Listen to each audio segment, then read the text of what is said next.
The Walls of Jericho. The Walls of Jericho is a canyon in northern Alabama, located right on the state line between Alabama and Tennessee. And it's formed from a river that turns into a waterfall at the top of the canyon. It's a beautiful place, but you have to hike down into the canyon to then hike up to the waterfall. It's honestly a mild hike. Going down isn't too hard, but with a lot of gear and lazy females, it gets pretty tiring. Before we hiked down, we decided to sleep near the cliff edge that drops onto another cliff face, and etc. We find a great spot that already had a fire pit dug out, and a lot of good wood still in the pit. Like, someone had collected way more firewood than they needed, and just left it there.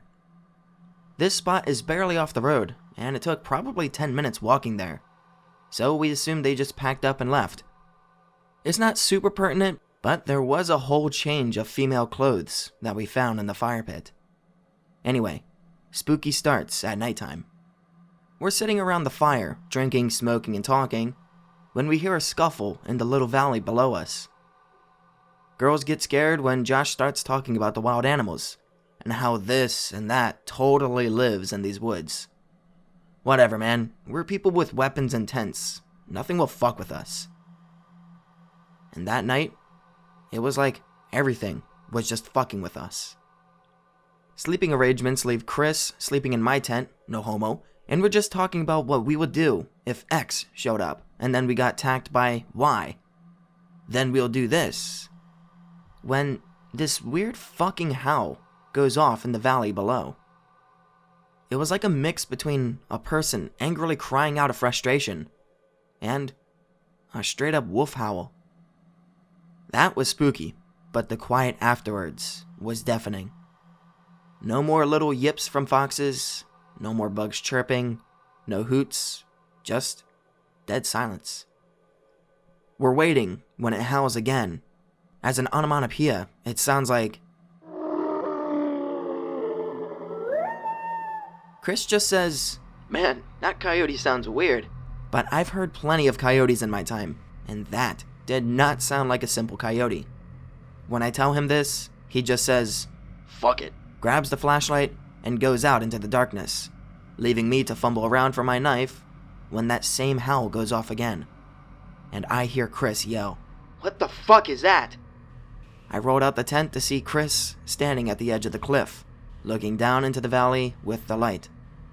As I'm walking up to him, he turns off the light and says, "Look down into the canyon and keep looking until I turn on the light."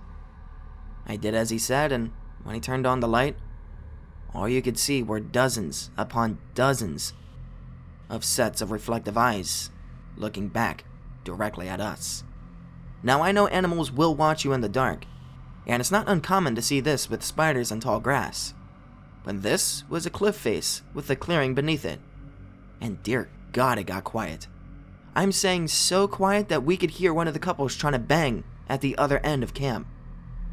So quiet that when the next howl went off, we almost fell backwards off the cliff.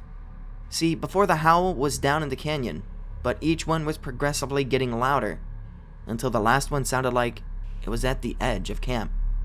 It was so loud that the rest of the group either woke up or stopped fucking and started to pour out asking who was yelling like a retard. I remember that question echoing in my head. Who the fuck is yelling? Not, what the fuck is that? Everyone's gathered around the smoldering fire, asking what the fuck is going on. Josh's dumbass says, "It's probably a coyote."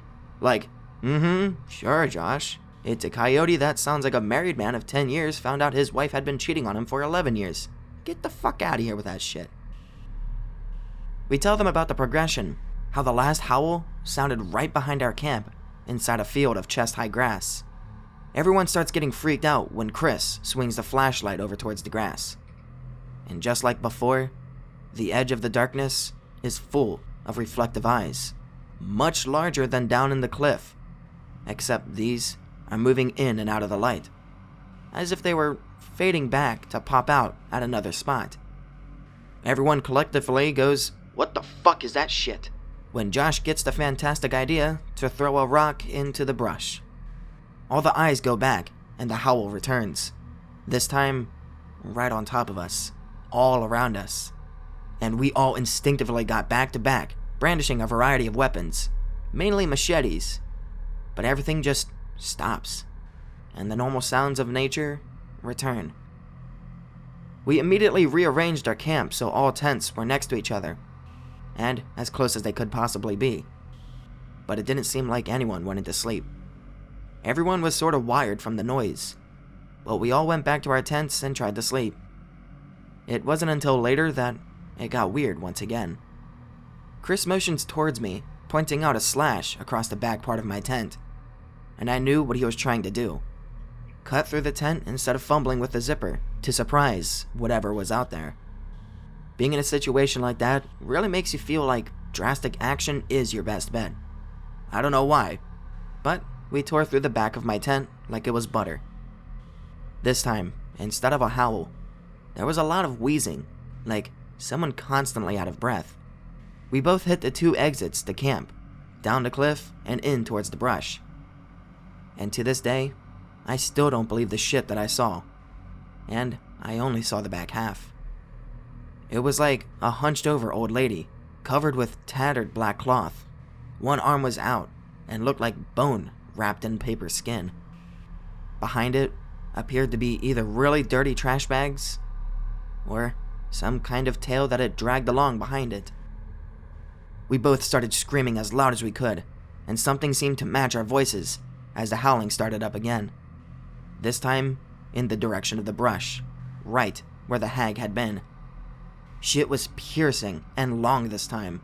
Extend the human scream part more, and that's pretty on point, forcing us to cover our ears. And then, it was over. Everyone woke up again, scared again, and decision to go home at dawn was quickly reached. We left that morning, but returned the next day with more, stronger weapons, and no females. Man, we thought the night had been scary. And they say hindsight is 20/20.